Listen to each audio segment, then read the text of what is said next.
Okay, welcome everyone. We're opening up today a new series, not a new series, a new episode in the series Key to Redemption in Our Hands.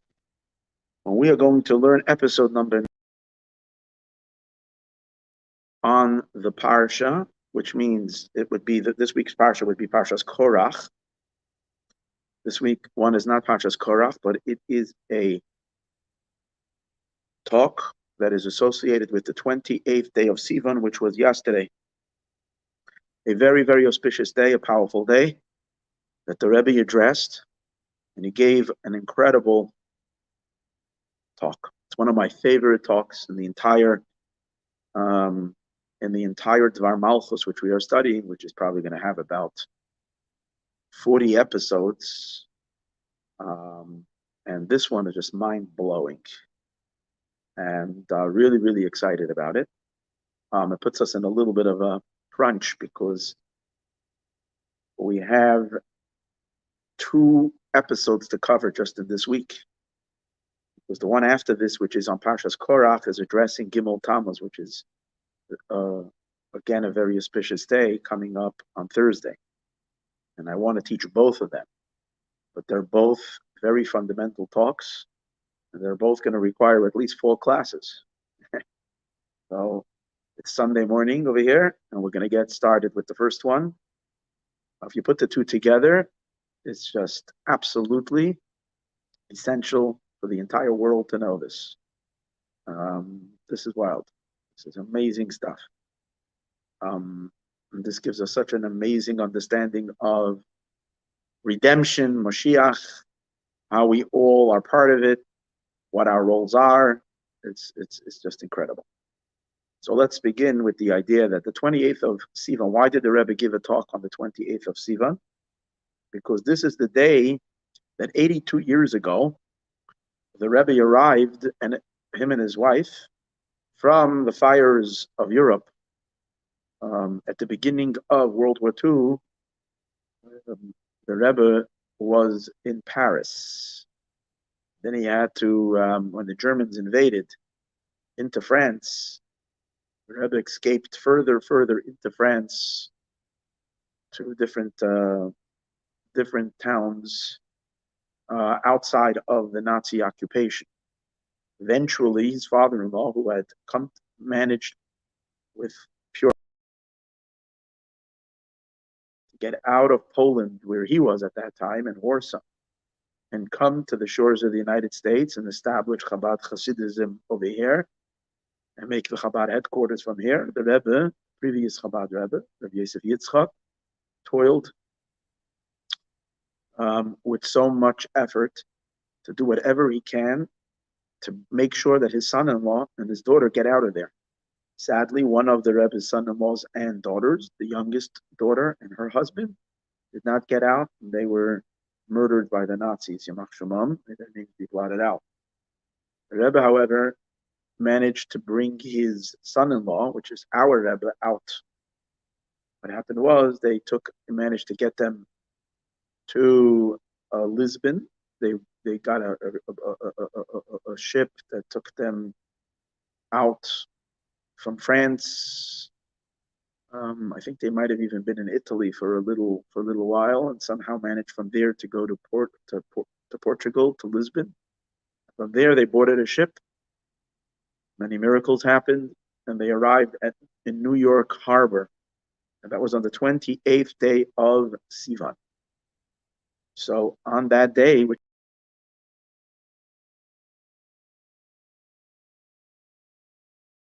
in the earlier years, there was the Rebbe was hiding all these things. Didn't highlight so much the days associated with himself, but more or less, but mainly celebrated with Hasidim the days auspicious days associated with his ancestors. But as the years passed, there became more of an outward acknowledgement that the Rebbe is one of the luminaries, and not just one of the luminaries, but as we're going to see in this talk, the luminary of all luminaries. And as a result of that, the days associated with his life are and events in his life, especially such crucial events like the United States of America. Now, there's 2 points over here. The fact that his life was saved. And that is a day of great thanksgivings of the miracle. But there is another thing, is that the United States of America and the entire world, the Rebbe is going to explain, was changed forever as a result of the Rebbe setting his foot on the soil of the United States. The Rebbe sees it, this is what's wild about it. The Rebbe sees that day, or explains to us in this talk, and he wants us to know this, as a momentous moment in world history. Because the final stage in the Messianic process was then initiated. It then started. The point being that holiness and God was going to take hold in the lowest tier of existence, and the lowest level of creation.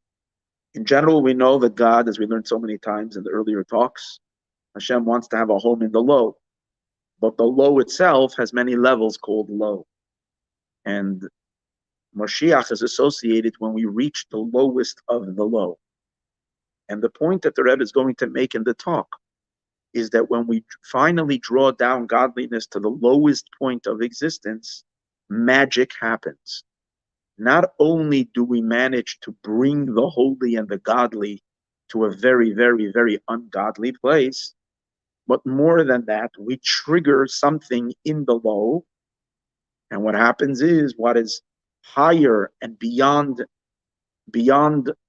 low and high, which means the level of Hashem's very essence, suddenly is triggered from within the low. Something that is not revealed in the high. And therefore, what happens amazingly is that the lowest point of existence starts to become the source from where all godliness comes from. So it's an amazing turnaround. First, it being low, it is seemingly the most unimportant of places. It's the most removed from anything spiritual and holy and godly, and therefore, it's looked down upon. It's only seen as a distraction, as a sinfulness, as a darkness. But the point the Rebbe is making is that God buried the deepest treasure in the most unlikely of places, which is earth, and in the lowest point of earth. And what's that treasure? The treasure is God's very self. And that's why in Judaism, we know that, first of all, Judaism is very occupied with the earth. All of our commandments are all earthy. Our commandments are not about, mostly, there are one or two, but mostly not about abstract meditations. Our commandments all engage the physical body and the physical materials of this world, which is really, really interesting. And in addition to that, when Judaism, we see that the ultimate state of existence is going to be not a metaphysical spiritual existence, eternal existence in heaven, but rather a physical existence down here on earth, that our bodies are going to be reincarnated, and they're going to be part of the future eternal experience. But Hasidism emphasizes, this is the wild, because Hasidism, the teachings that we learn over here, are the teachings of the future. And what they explain is that not only is the body going to be a participant in the future revelation, that means we will even include the body, but on the contrary, the body is going to be the primary source for all godly experience, which means that all the levels above the body and above the physical are going to be informed, enlightened, and enlivened from the body. That means energy will be going from the bottom up, not from up down. It will be a complete flip of the entire order of evolution. The lowest piece of existence, the existence that is the recipient throughout all of history, it is the recipient. It's not the contributor, it's the recipient. It's the bowl where everything flows into. It's going down, down, down, down, down, down, down, down. And when it reaches rock bottom, that very recipient becomes the contributor to all of the higher levels. The whole system flips over. So what the Rebbe is really going to do in this amazing talk is he's going to explain how that phase to start dealing with the lowest point of existence came when Torah observance, Torah study, and mitzvah observance was transported from Europe to the shores of America. Because in the words of the Rebbe, America is in the lower hemisphere, the side of the world where the Torah was not given. For that reason, America constitutes a much lower place. And it actually constitutes the lowest of the low. Naturally, the most ungodly of ungodly. And the purpose of all of creation was to make America a holy place. That from the United States of America, from the lowest points of the world, not only America, but from that the inspiration will come, even to the land of Israel, will come from the United States of America. And the Rebbe goes on to show how that's actually what happened by the 28th of Sivan. Because when the Rebbe came, doesn't talk, he very much, in this talk, is very rare. The Rebbe removes the veil from himself, and he allows us to take a deeper look into who he himself is. The Rebbe usually hides very much behind his father-in-law and always gives the credit to his father-in-law. In this sikha, he tries to do that as well, but from between the cracks, the Rebbe's light comes out because he's explaining how his father-in-law is really all still part of the transmitting light that's coming down from heaven. It's light coming into the world from above. The ultimate purpose is that earth itself, the low, should flip over and become the brightest of the bright. That role, the soul of that transition, that's not his father-in-law, that's him. Meaning there's always a soul that's the root of this concept. He's the root of this concept. That's why his father-in-law is the one who lays the foundation for life and holiness in the United States of America. But the Rebbe is the one who builds it up and sends his armies across the entire world to the furthest of places where there isn't a trace of Judaism, where there isn't a trace of mitzvah observance, where Judaism is going into complete, God forbid, assimilation, and the Rebbe flips the whole thing over. And as we see today, Chabad has literally elevated the entire earth, that everywhere you go, you can find mitzvah, you can find Jewish institutions, Torah study, mitzvah observance. Now, obviously, the real true light of all of this is going to be revealed very, very, very momentarily when Mashiach comes. Now, when Mashiach is totally revealed. So the Rebbe takes the idea, he's going to show how this is all connected to Koyach Sivan, the 28th of Sivan.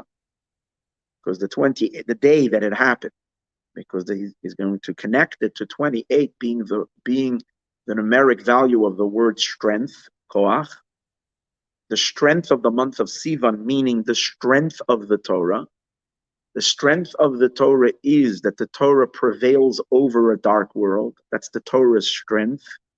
The strength of the Torah is that the Torah can overpower the unholiness and the darkness of the physical, of matter of the physical world, and remake it and completely metamorphosize earth, that earth becomes holier and godlier than heaven, which is the purpose of all of creation. And that's the ultimate power of the Torah.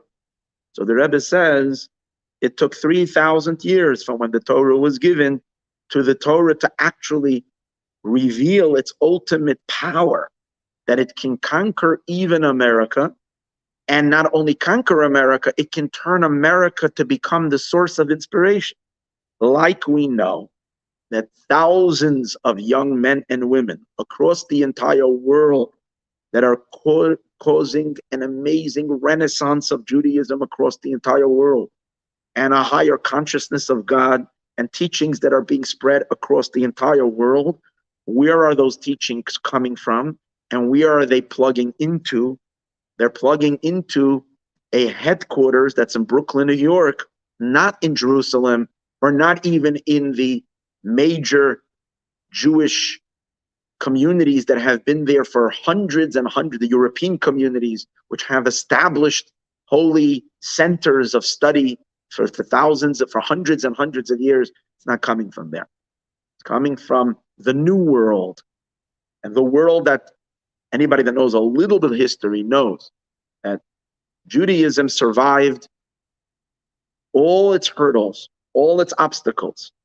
And when, as the Jewish people were making their way through the diaspora in all the countries, through thick and thin, through the most difficult and most opposing forces, somehow they managed to keep their traditions and some people fell to the wayside, but mostly Judaism was able to hold up. Not so when it came to America. I'm talking about in the 1800s and in the early 1900s till 1940, so many Jews coming across the ships, escaping the pogroms in Russia, escaping all the various other persecutions, were coming across to the United States of America, and they knew that when they're coming to the New World, they will not be able to live a pious, godly life. They will have to assimilate into America, into the American way of life, which is all about materialism, making a lot of money, becoming and whatever. Not God is not too much part of your equation in your life. People stopped keeping Shabbos. Some of them tried very hard to keep, but if you tried to keep Shabbos, you got fired from your job, and as a result of that, Judaism was literally at the brink of falling apart. Now, after the Second World War, many thousands and thousands of Jews did come across. And since they came in such masses, they were able to build up communities. Not only, and very much everyone, not just Chabad. You had pillars and pillars of great rabbis who came transported their communities and established beautiful centers of Torah and holiness, even in the United States of America. But what the Rebbe is saying is something, all these communities, and the Rebbe is not saying this specifically, but anybody that, it's obvious, it was just to create kind of fortified communities to protect themselves. But all the Jews that have already spread across the United States of America, when it came earlier, were kind of lost.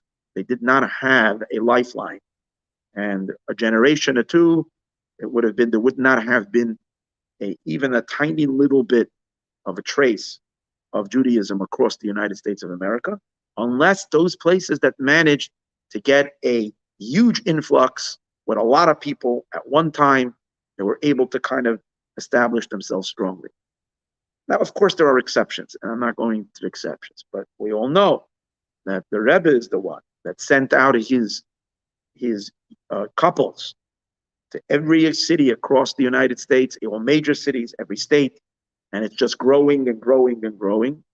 And when all other aspects of the Jewish people are kind of, moving in the other direction of assimilation, it was primarily these shluchim in these far-flung places that have established powerful communities, and where they reach out to people that have been less involved with Jewish practice, and they're coming closer and getting more involved and connected.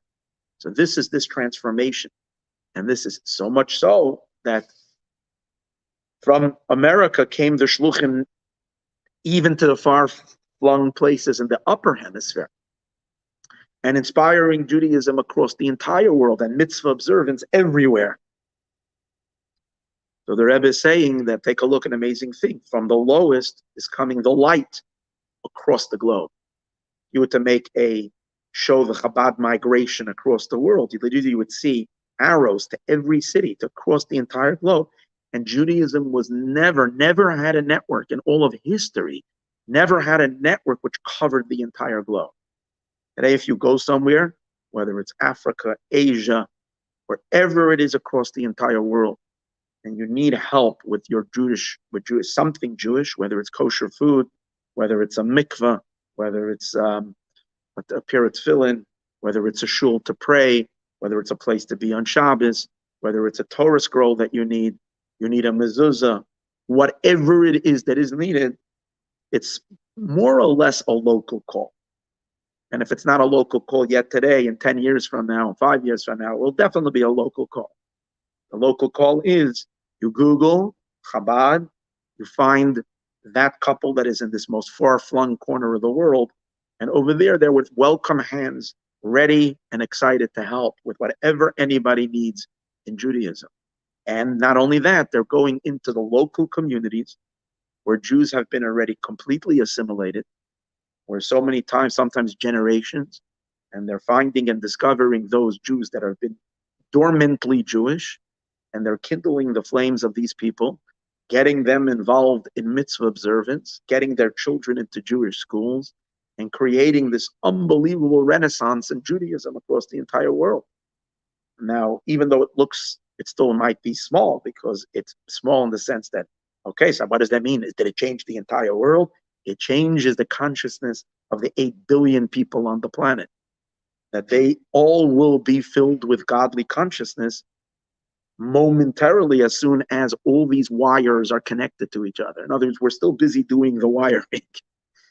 But as soon as you wire the entire world through Torah and mitzvahs across the world, and all it needs, once the wiring is in place, and all you need is to turn on the light switch, then the entire globe will be filled with divine consciousness that will be coming from within everybody.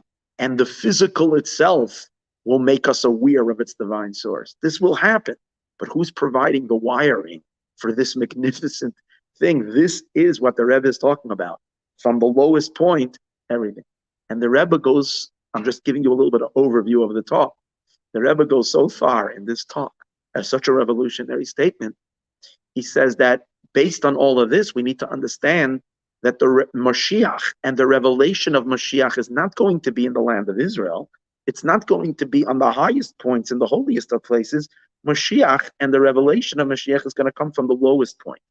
It's going to come from down under, not from on top, but it's going to come from below. And he even goes so far to say, and here is the seeds for something revolutionary, that later he's going to give another talk about that, which we're still going to learn, where he's going to say that the third temple is going, which we know is going to come down from heaven, is first going to reveal itself.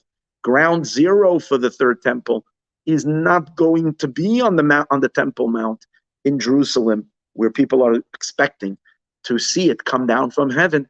It's actually going to first enclose itself in the headquarters from the lower part of the world. And the Rebbe is talking about his own center, known as 770.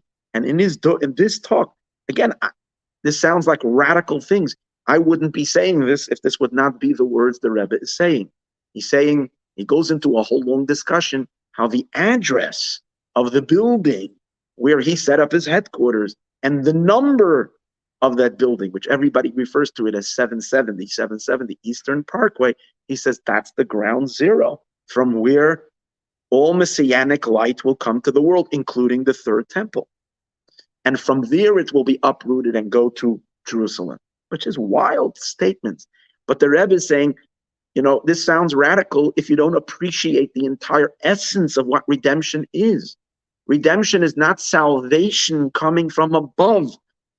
We have to erase that idea.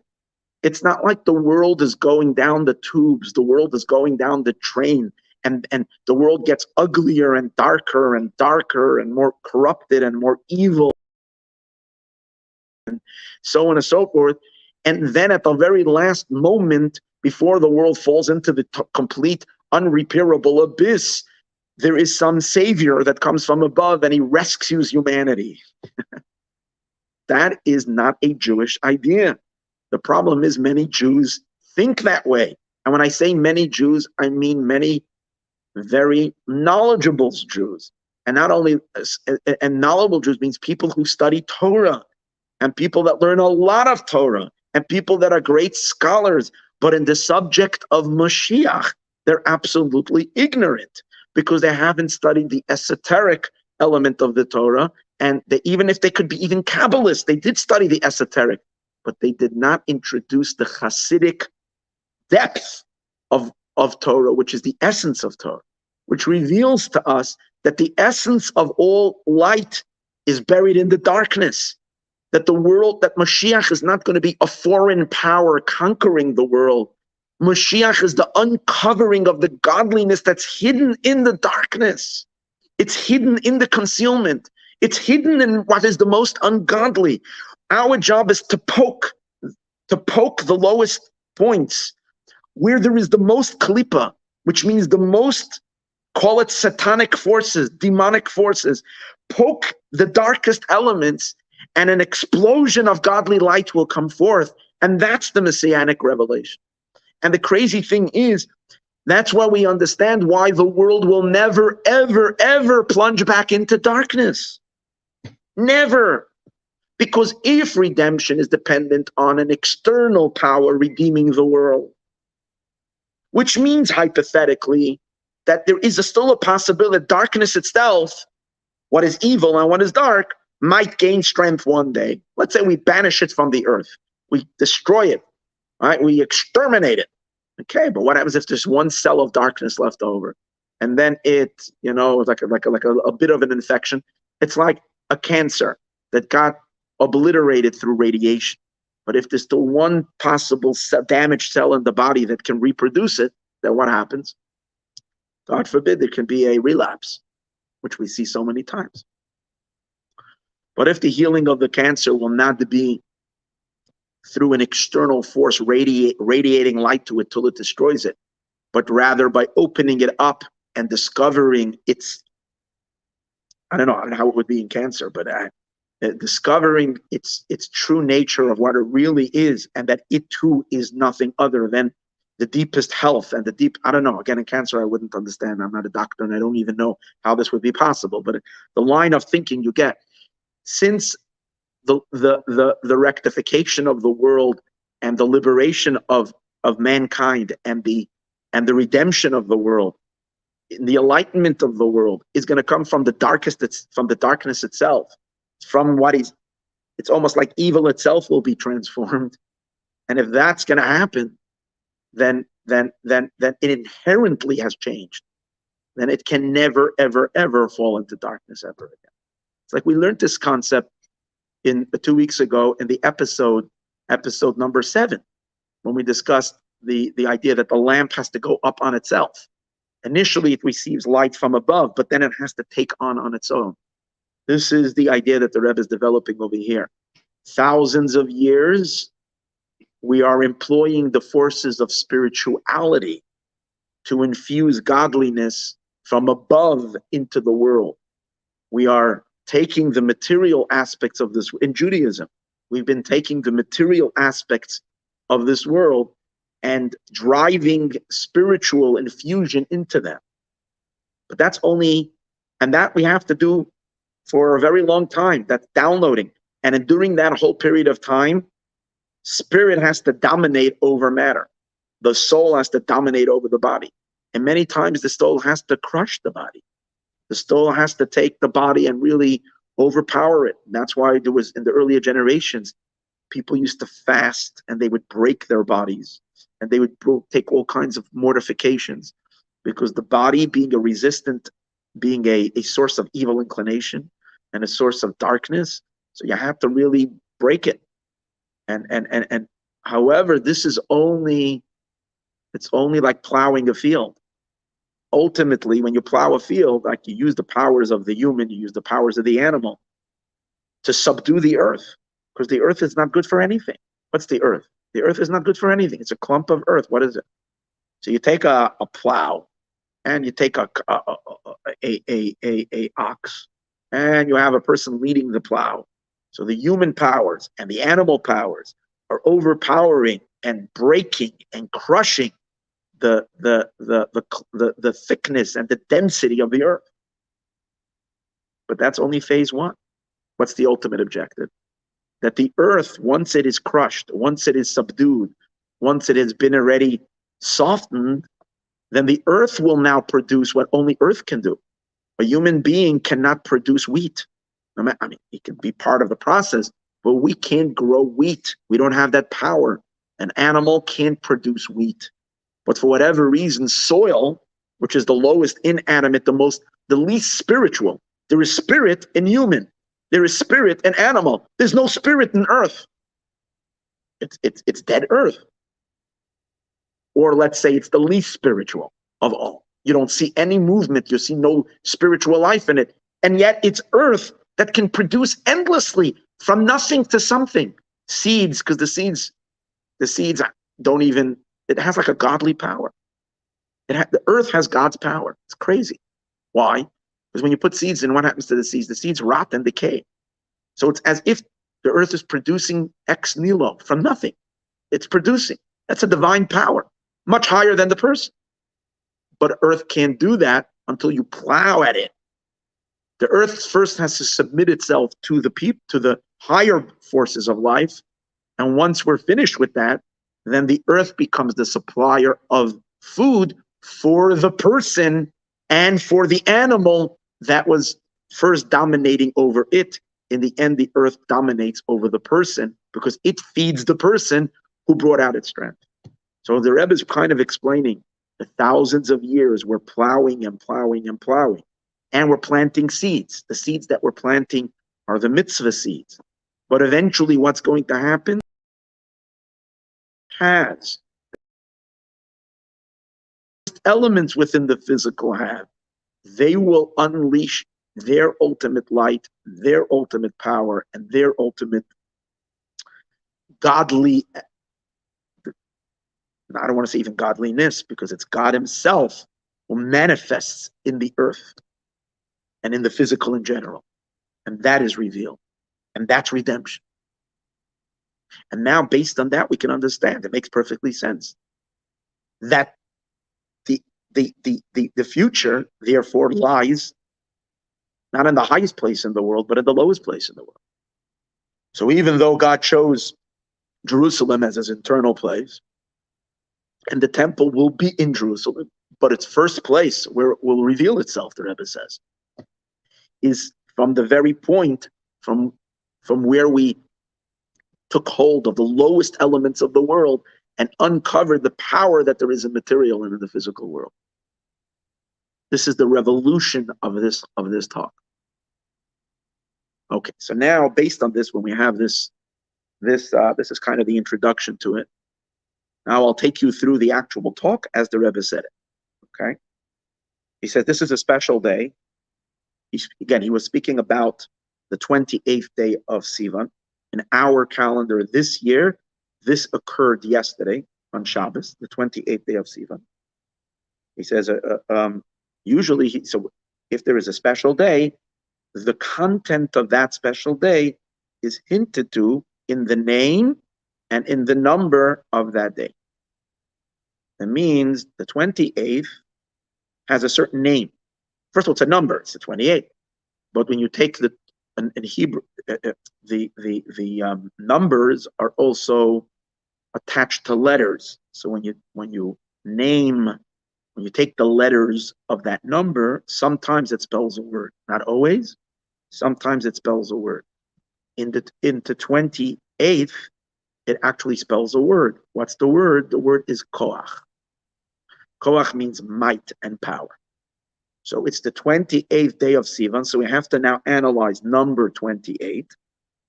We also have to analyze what the number, the Hebrew word for that number means, which is strength. And we have to say, how does that relate to the event that happened? Because if God orchestrated an event on that day, means that there is a connection between the time and that day. So he says, in our case, it's the 28th of Sivan. Again, he's referring to him and his wife were coming to the United States. Now, by the way, it's 82 years. Hopefully, by the time we're done today, I have something very shocking, which I think is so significant, that this was the 82nd anniversary, which is literally kind of connected to the number of this year, particularly yesterday was a very powerful day in the Messianic process. This anniversary. We'll see why soon. So he says, so what is that? He says, well, the 28th of every month, because the Hebrew word for 28 is koach, it means that that day of the month is always the day in which the power of any given month is the most explicit, is the most revealed. Now, he doesn't explain the next point, but I'm just going to add it just as a possibility, because the 28th is really the last day of the month, even though the months have 29 days. See, the 29th day of the month is already considered preparation for next month. The 29th day is called in Hebrew, we refer to it as a special name, Yom Kippur Katan. It's the small Yom Kippur. It's the time when we have to focus on doing repentance, like today is the 29th, and in a sense, a disintegration. We disintegrate and destroy our egos and self. We even nullify our sense of accomplishments that we had last month, because every month is an opportunity to receive completely new light. Like the moon disappears on the 29th, and then she becomes nothing, and in that nothingness, she becomes a vessel for new light. So the 29th, we're already preparing ourselves for what else does God have in store. But what's the 28th? 28th is God has given us potential on the first day of the month, when the sun suddenly shines its light on the moon, which is the idea of the new moon, which means the sun, which was representing God, we're the moon. And Hashem is shining new light onto the moon. It's like a couple, a relationship between a man and a woman. The man is being intimate with his wife, and he delivers to her the seed of life. The woman then, which is the moon, will take that seed and develop it as a fetus, as a child inside her womb. We produce I'm using the physical element of it, but it's spiritually as well. We become, so to speak, impregnated with the power that God gave us last month. And God wants us to develop that power. And every month has its own unique power. We develop that power throughout all the days of the month. And on the 28th, we've reached our completion of that, whatever that is. Then comes the 29th. We're already beginning to say, okay, whatever it is that we completed, but we understand that there is a much higher potential that is waiting, because God is infinite. And tomorrow he can give us a much greater thing to work with. So now we're on the 29th, we're already clearing our mind from what we've done. We're not focusing on our accomplishment. We're focusing on hollowing out our minds to become an empty space. So we're ready for something new, for the new seed, to create the new child. That happens monthly. So we can see the 28th, and therefore the 28th is the power, because whatever we've gotten last month and we've developed, its full power comes out on the 28th. Great. It's awesome. But now let's stop a second. Since every month has its unique talent, every month has its unique divine chemistry, unique quality. Since it's the 28th of the month of Sivan, so it's the power of the month of Sivan. So what is unique about the month of Sivan? What is the most important element of the month of Sivan? Sivan is the third month on the Jewish calendar, is that's the month that God gave us the Torah. So now if we take the two together, meaning what did God drop into what was the seed he gave us on the first day of the month? What did God give us? God gave us the Torah. We know that on the first day of the month, they arrived at Sinai. They started already receiving the lights of the Torah. It started the first day. It developed through Sivan until the sixth day of Sivan, 7th day, 6th and 7th is when we received the Torah. That's the Mahalay of Shavuos. So we receive the Torah, we start developing, and when do we reach the ultimate zenith of that power, the empowerment that God is giving us through the Torah? The 28th. So when we make the equation, power plus Torah, it means the power of Torah comes out in its strongest on the 28th of Sivan. Okay. Now, the Rebbe is not done yet. He says 28. Let's see a little deeper why. I just explained the 28 because it's the last day of the month before we start thinking about next month. But the Rebbe gives another deeper understanding. He says the significance of 28 is because it's a day after 27. So what does that mean? Why is 27 so special? He's going to explain why 28 is power. Why is it power? Because strength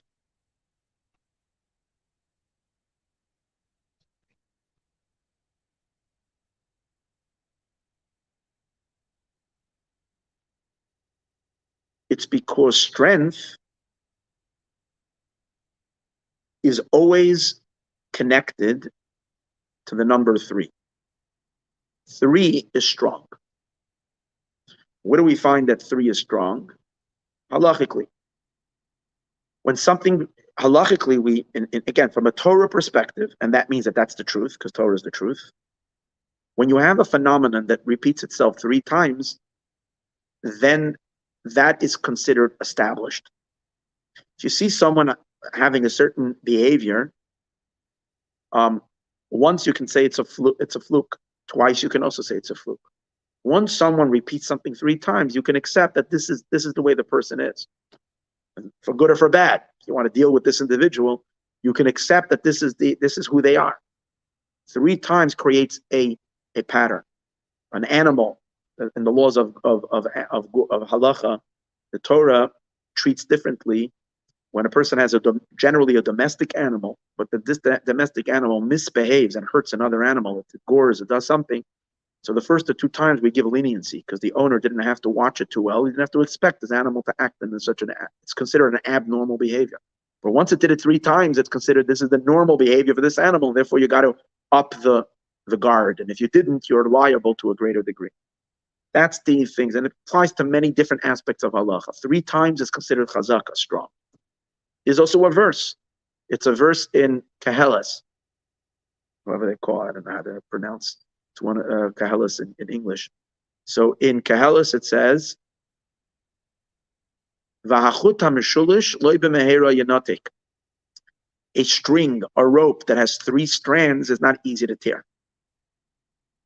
If you have a thread, 1 thread you can rip. 2 threads, 3 already is strong.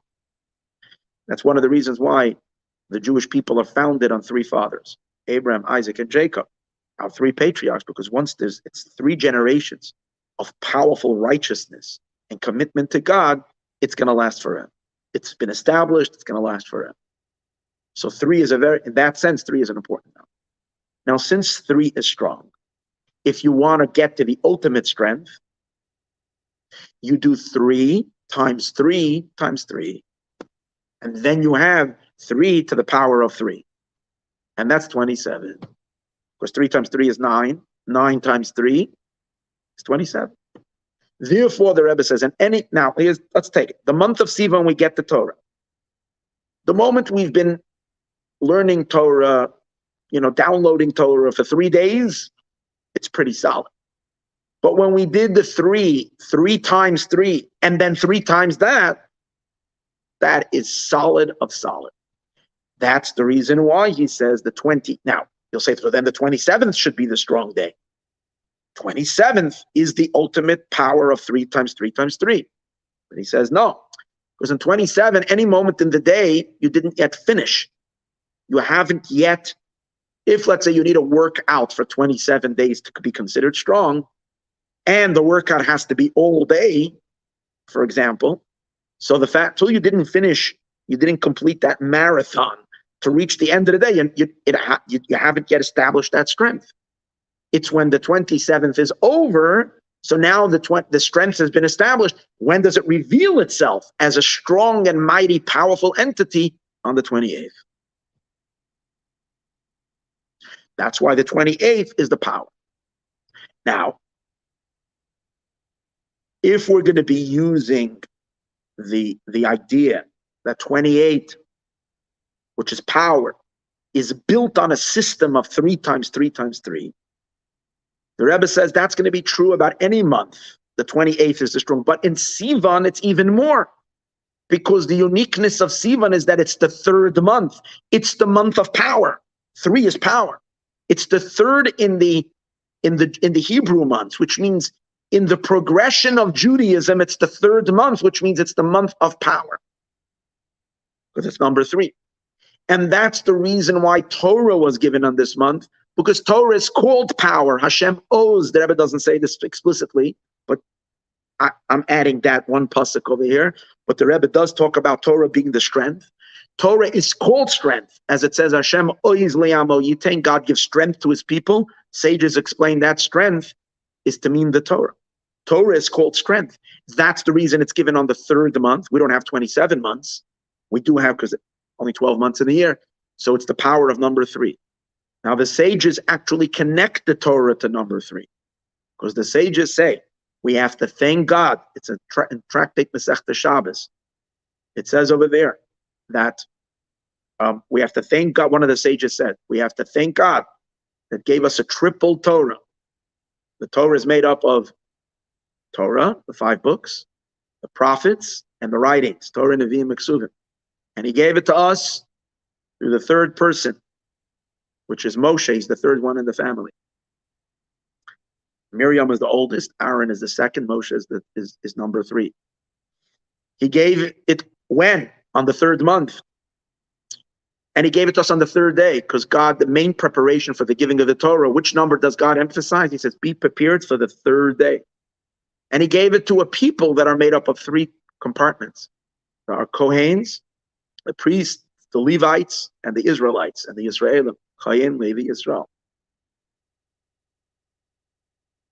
And the Rebbe says, look at the other commentaries where they add much more. Moshe, for instance, which tribe does he come from? The one who's giving us the Torah comes from the tribe of Levi. Levi is the 3rd of the tribes. Rabbeinu Nissen adds, Levi himself has 3 letters in his name, Lamed, Vav, Yud.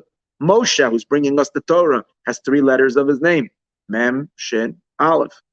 The Jewish practice is divided in 3 pillars, Torah, Avoda, Gemilas Chasadim, 3 pillars. So the 3s are written all over the Torah. Everything is 3, 3, 3. And he goes on, he says even more things that are related to number 3. 3 is every element of, everything is so it's number 3. So, and why? Because 3 is power, and Torah is power. Now, what's the power of Torah? Why is Torah power? Why is Torah the power? Why is that? So the Rebbe explains it on 3 levels. Level number 1, Torah gives power to the world. Why?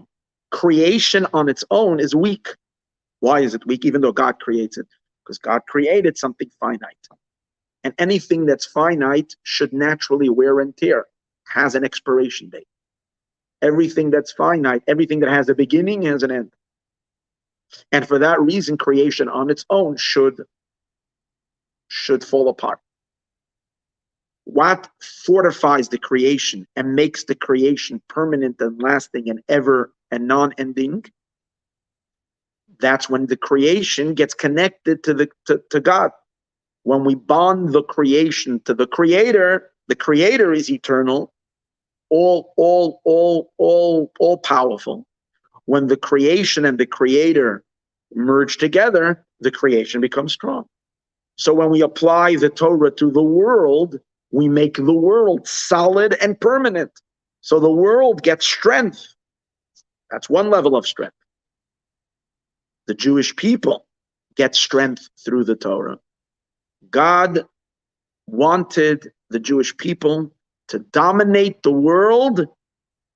In which sense? Not to dominate for all selfish, stupid reasons, but to dominate the world in the sense to dominate holiness and godly consciousness to the world. That the Jewish people should be the conquerors of the entire world, conquering it theologically, conquering the philosophy of Judaism, which is monotheism, the belief of one God, and how everything is here to serve the one Creator, and all the other tenets of Judaism. That these things should become the mind, the way of thinking of the entire world. Now, and all the way to the point where we should infuse holiness and godliness. That's the task of Israel, to infuse holiness and godliness even into the physical material of the world. Now, the world on its own, the way God had created, was created to be very, just like waterproof, godly proof, which means the world was created to reject God. That's the way it was created. The way that Hashem created the physical material world is that it does not allow itself to acknowledge godliness. It resists holiness. That's the way God created it initially. And for 2,500 years, even though there were holy people living on top of the surface of the world, they could never penetrate into the thick, resistant cover that the world had to bring godly consciousness into the matter materials of the world, or to make anything of the physical world holy, which means that God is present and revealed in it. Couldn't do it. It was impossible. When God gave us the Torah, God empowered, that's the idea. In the third month, he empowered Israel, the Jewish people, and he gave them power and dominance over the world, that they can do an action, and when they do that action, they pierce the steel block that is blocking and keeping the world resistant to God. They smash through that and pierce through that, and are able to make something of the material world holy. Like we take hide of an animal and turn it into a holy pair of tefillin, or we take hide of an animal and we turn it into a Torah scroll. That is unbelievable. So that's the strength that was given to the Jewish people, the koach, the strength to dominate over the world. Finally, the third point is that through the Torah, which is applied to the world, and going all the way down to the lowest parts of the world, to the material of the material, the earthy of the earthy, and reveal and uncovering godliness even over there. Right? What happens? That ultimately reveals God's strength. The ultimate strength of God is not in creation, but in that the material that he created to be resistant to him becomes his most intimate expressor and the revealer of God's truth. And why does that reveal God's strength? Because God's strength is not the strength of, when we speak about the strength of God, we mean the essence of God. Creation is all an act of God's light. Rays, emanations, lights and rays and emanations, that's the powers that illuminate and shine in all of the spiritual cosmos. That's not his strength. His strength of Hashem's essence is hiding somewhere. Where is it hiding? It's hiding behind matter. It's hiding in earth. It's hiding in our bodies. It's hiding in physicality. So when the Torah comes and pokes around a little bit until it unleashes the divine lava, so to speak, that's at the core of all of creation and all of existence, and the godly essence that's within physicality suddenly comes to the surface, like will be momentarily when Mashiach is revealed, then the ultimate strength and power of God is then revealed. So that's why Torah is the ultimate strength. The ultimate strength in what? What's the power of Torah? To dominate over the world, to bring out both the strength, to make the world strong, to make Israel strong, because they're the ones who are given the task to reveal this godly, and then to bring out God's strength primarily by reaching the lowest point. And the Rebbe says, once we uncover and unearth the godly potential that's in earth, then from earth, all the heavens above will be raised. Everything will be elevated higher and higher and higher and higher, and all the light and all the inspiration and all the great, incredible illumination will be coming from physical matter. That's the ultimate power of Torah. Now you understand already right now how this is going to lead into the idea that only when Torah comes to the farthest of places, that's when this power of Torah has been most revealed. That's why the Rebbe is going to explain in the talk. That's why. When did that happen? Which day did the Rebbe himself and his wife come to the United States of America? And as a result of that, take on the lowest point, not just to bring holiness even into America, but to turn America as the source of inspiration for godliness to the entire world, which means taking the bottom and from the bottom lifting everything up. That's the 28th of Sivan. That's why God orchestrated it, that the day the Rebbe came to America is on the 28th of Sivan, because that's the day it had to happen. Now, to really stun you, the Rebbe came to America 2 times on the 28th of Sivan. If you think this is just random, no random. From when the Rebbe came to the United States of America, the Rebbe never left during his lifetime. Never left, besides one time. His mother was, when the Rebbe left, his mother was stuck in Russia. After the Second World War, his mother managed to get to France.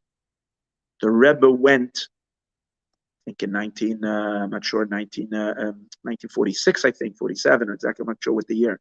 He wasn't Rebbe yet, his father-in-law was still Rebbe. The Rebbe traveled to Paris to bring his mother, to get his mother to the United States. I think if I'm not making a mistake, he traveled there by plane, but came back on the ship. And the day he came back and with his mother, the first time he came with his wife, second time he came back with his mother to the shores of the United States was the 28th of Sivan. No one was sitting there and trying to figure out which ship, when it's going to leave, is scheduled to land on that day. He didn't do that on purpose. This was all the God's calendar. And he brought the Rebbe here the 28th of Sivan, because the 28th of Sivan, the power of the Torah, which is the ultimate dominance over the world, it reaches its final stage of revelation on that day. So I'm going to stop over here. I was hoping I was going to learn much further with you, but this is so exciting. I'm going to stop right over here, but I am going to share with you what's so special about this year. If the whole power of 28 is that it's the day after 3 times 3 times 3. So now let's take a look. 3 times 3, got 3. In the Rebbe's calculation, why is 27 so powerful? Because you start with the number 3, you times it by 3 is 9, times it by 3 is 27. Now, what we're going to do is we're going to make 3 times the timesing. Okay, so we're not going to start with 3. We're going to start with 3 times 3. So if you do 3 times 3, it's 9. That's 1. It's 1 time of 3. 9 times 3 is 27. 27 times 3 is 81. So 81 is 333. But when is the power? What did the Rebbe say? When is the power of 27 revealed? The power of 27 is revealed not during the 27, on the next day, on 28. So when is the power of 81 revealed? Not on 81, but on 82. When is there the revelation of it? When did the Rebbe come to the United States? 1941. Where are we holding now? 2023. It's 82 years. Yesterday was the 82nd anniversary. It's interesting, 82 is the same numbers as 28, just flipped the other way. But just like 28 is the day after the revelation of 3 times 3 is the 3, 9, 27. So over here we go 9, 27, and 81, 28. So this year is an enormous empowerment of this world becoming holy. Because all we're waiting now is the wiring has been done. All we're waiting now is for the trigger for someone to flip those lights on. And that's what's given to each and every one of us. The more we become knowledgeable of this, the more we can share this information and teach others, the closer we are to the revelation of it. So we are going to, all we did was reach chapter 1 of this talk. We are going to, I'm sorry, not just 1, we did 1 and 2.